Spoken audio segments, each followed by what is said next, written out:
My name is Anna Czech. I am a real estate agent in Maryland and Virginia. I'm on the Hardman team at Sampson Properties, and I serve anyone looking to buy a property, sell a property, invest, or also rent. Giving me just going back, giving me a quick overview of your journey that got you to where you are now. Yeah, so I've really always wanted to do real estate. It's always been an interest of mine, even since I was a little kid. I know that's rare in the industry. A lot of people do it for the flexibility or some of the lifestyle. But yeah, I've always just had such an interest in architecture and different homes. And it's really been super rewarding to help people find that home. And also, too, it's often one of their biggest investments, and just help them manage that is really rewarding, and I've had a lot of fun with it. Great. This sounds great. I know helping people, that's number one, and then feeling exciting and feel happy to do your work where helping people to get what they want. That is great. Let's go to you mentioned real estate is something you always want to do. Why do you think that? I think it's mostly just my interest in houses and architecture. I love to see the architectural changes from the 70s to the 80s to the 90s. And I do also do a lot of new builds, and seeing just how homes have changed over those decades is just fascinating to me. And also too, just helping people find that right home for them. It's almost like a puzzle, and just helping people navigate that has been a lot of fun. That sounds good. It's great. Because following the dream, the thing you would like to do, that's always important. You just finished the second year of your business, and what has surprised you the most about being a real estate agent compared to what you expected? Around here is definitely a lot of time in the car. I sometimes, if I'm doing a couple showings for different clients, I'm living out of my car that entire day. But I think too, that just also has to come with the DMV metro area. Another thing that has probably surprised me is the difference in some of the different counties or the different neighborhoods throughout the DMV. The market in Maryland is very different from the market in Virginia, and vice versa. So just understanding and navigating those differences has been really interesting, but definitely something I didn't necessarily foresee before becoming a realtor. I love your clients are first home buyers and immigrants. Yeah. And how did you end up specialized in working with these communities? I have done a lot of, first-time home buyers is definitely probably the majority of my clientele. That's usually the most rewarding, honestly. And I have had a lot of clients that are first-generation Americans, and helping them achieve that milestone of buying their first home, living out the American dream per se, is just the most rewarding thing. And it's such an honor to be able to help them in that way and help them find that home. But I think also too, it does require a certain level of skill, just because this is a very expensive area, and a lot of first-time home buyers are looking for something within a certain price range that fits their budget, that they're comfortable spending. And in this area, that is something that is often very hard to find. Helping them pick the neighborhood or go over different areas that they would be able to get what they want, but it's still in their price point, is definitely something I've enjoyed. Yeah, I think that's what in your career, the mostly you enjoy what you're doing, especially helping the clients find what they want. Yeah. And then going from place to place, and it's a nice experience. What's been a most rewarding moment you have experienced helping a client buying their first home? The most rewarding moment, I think the most rewarding for me is I've been able to help a couple of my friends. And these were people who have been extremely close to me even before I got into real estate. So now being in real estate and helping them buy their first home is just the greatest honor, that they trust me, obviously as their friend, but also as their realtor. And so I would say those clients are probably been the most rewarding for me, especially because now I go over to their house for the holidays, or they'll invite me over. And that's the house that I was able to help them find. So that's been really cool. That's awesome. So your clients always consistently describe you as a very calm agent. Yeah. During like moments that can be very stressful, especially Yeah. with like how do you maintain that composure, especially when the things gets challenging? Yeah. I try to put myself in their shoes. Obviously, buying a home, that it's usually a very big investment and that's a big deal. It's a big life change too. You're moving. So I definitely understand how that is stressful. I've moved numerous times myself. So I understand why that can be stressful. And yeah, I don't always necessarily feel calm on the inside, but I do try to make sure I'm a calming presence for my clients. I don't need to be adding extra stress to them in an already stressful situation. And I definitely appreciate that compliment from them. I think to me staying calm, they're able to ask whatever questions are on their mind, which gives them an extra bit of reassurance. But yeah, definitely felt the stress of my clients before. You don't take it personally. Just understand where they're coming from and try to help them out. What do you think sets you apart from other agents in the Maryland and Virginia's market? I would say, well, for one, I've lived in DC, Maryland, and Virginia. At this point, I just moved from Maryland back to Virginia. This is my second time living in Virginia. So I think I have a very diverse knowledge of the area that a lot of agents don't necessarily have. A lot of people are very hardcore Virginia or hardcore Maryland and would never move to the other side. But yeah, just living in a bunch of different counties, living in DC for a little bit, I feel like I just have a really diverse knowledge of several different neighborhoods. And yeah, it's been great to help people in those different areas revisit my old stomping grounds from time to time. But yeah, I would say that's probably one of the things that sets me apart. Great. And can you walk us through what the first time home buyers can expect when they start working with you, and what's the biggest mistakes that first time home buyers do or making, and how do you help them avoid it? Yeah, so for my first time home buyers, I really try to give them as much information as possible without overwhelming them. I do set them up if they want any lender recommendations. I have a list of lenders that I would recommend, movers, home inspectors. But if they want to schedule that on their own as well, that's fine too. I totally respect that. It's really up to them, and I just try to be a resource for them throughout the entire process. So if they do need something or they want me to handle something for them, I try to step in right away and do that to take something off their plate. Probably one of the biggest misconceptions for first time home buyers is the down payment.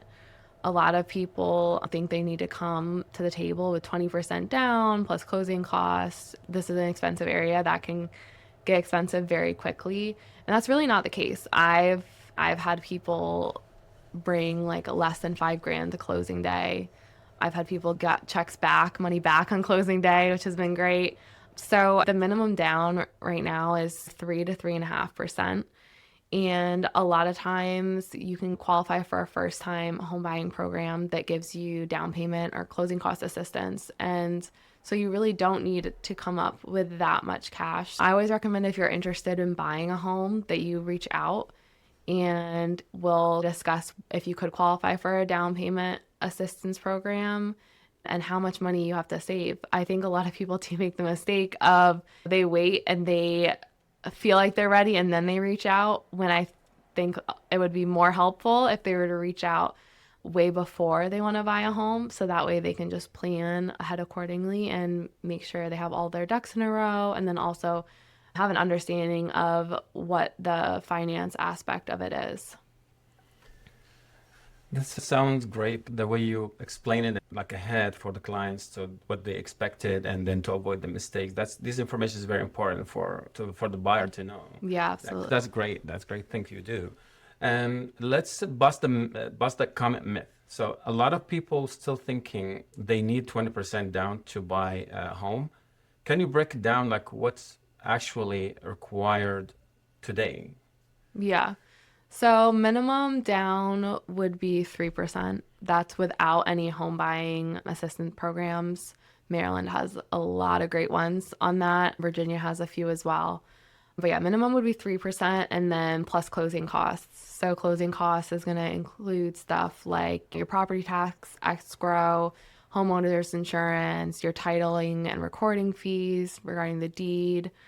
And so yeah, that is probably what your costs are looking like going into your home. You also have stuff like your inspection fee, and depending on what type of home inspections you want to do, that can be some money out of pocket as well.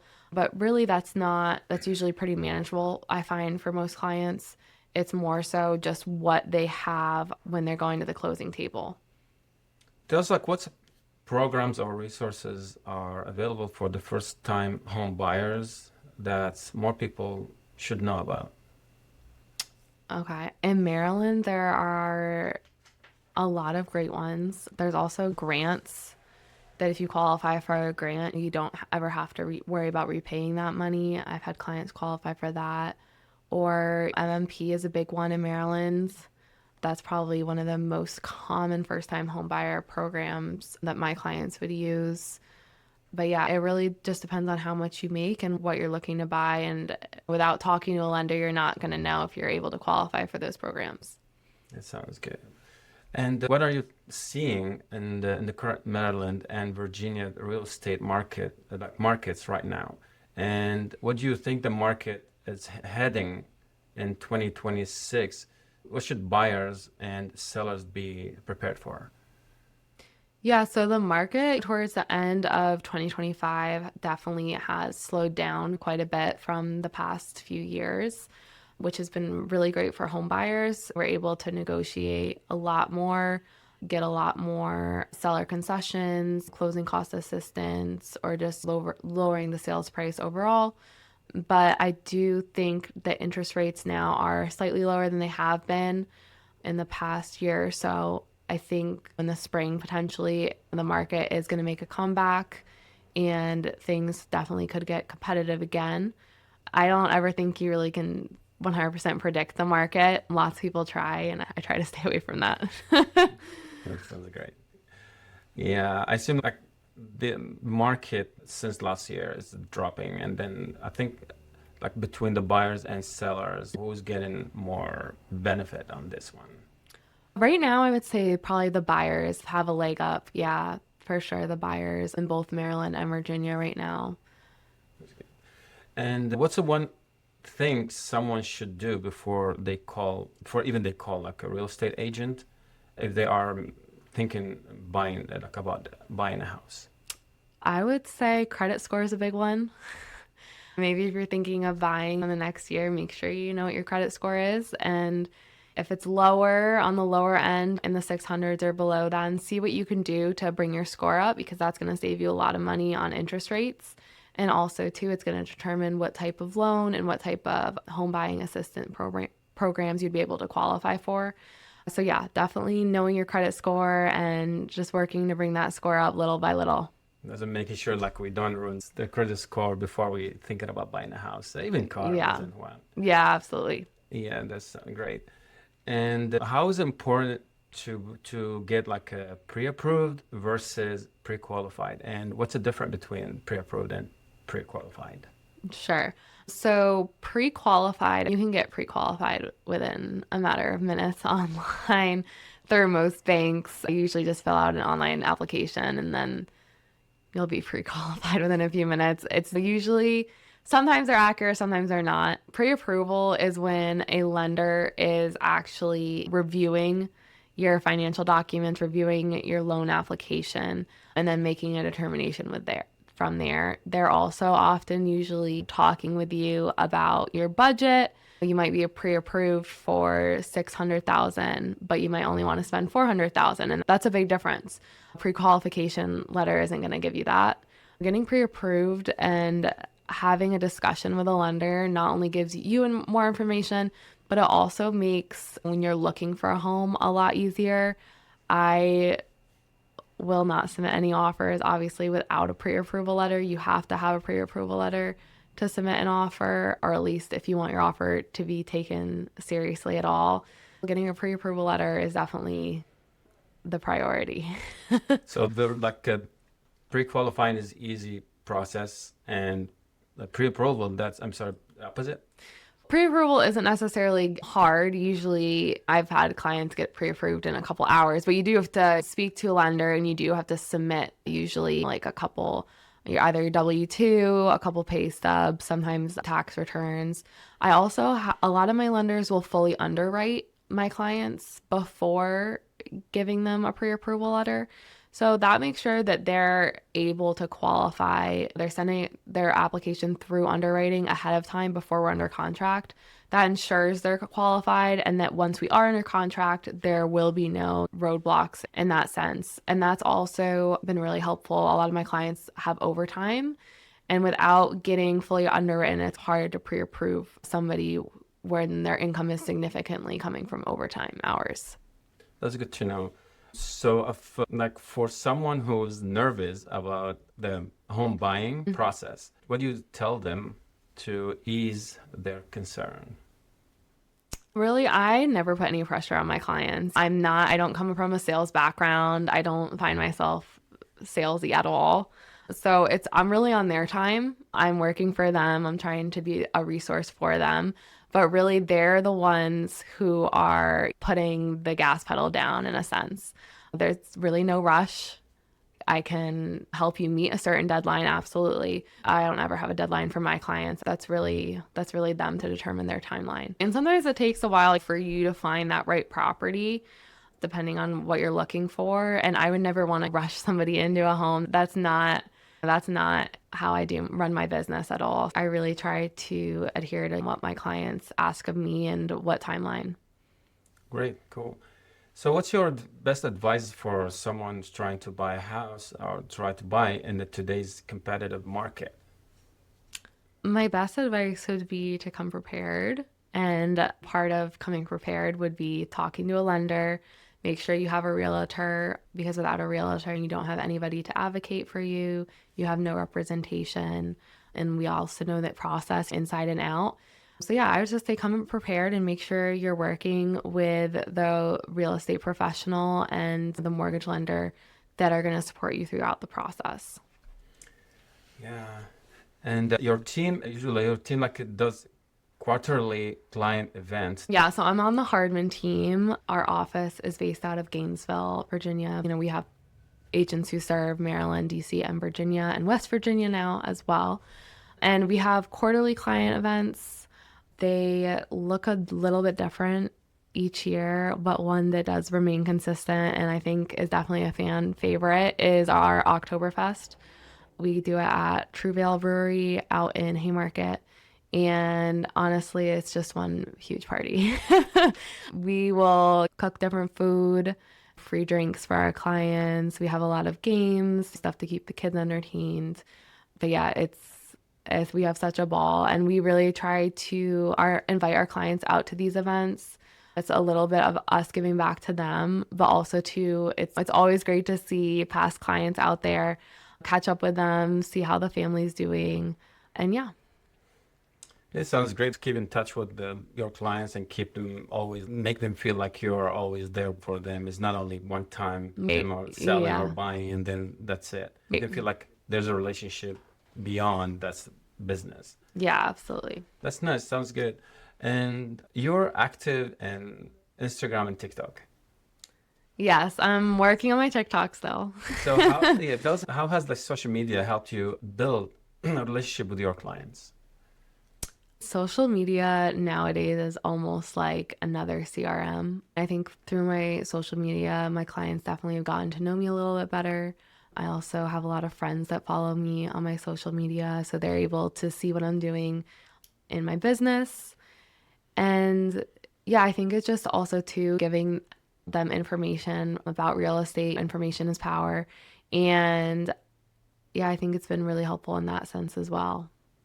Yeah, great. I think the platforms like the social media now, it's most of like business people, they use it to make a connection with the people, especially like people who's already active in the social media. And what's something about your working with immigrants? Yeah, that's been a really interesting part of my work. I've had a lot of clients who are first generation Americans. I think we obviously live in a metropolitan area. It's super diverse, which is beautiful. And yeah, it's been an absolute honor to help them get to know these families and helping them achieve their version of the American dream. So tell us, like, what's one goal like you have for your business this year? Well, I mean, I would love to do, I'm always trying to help as many people as possible, right?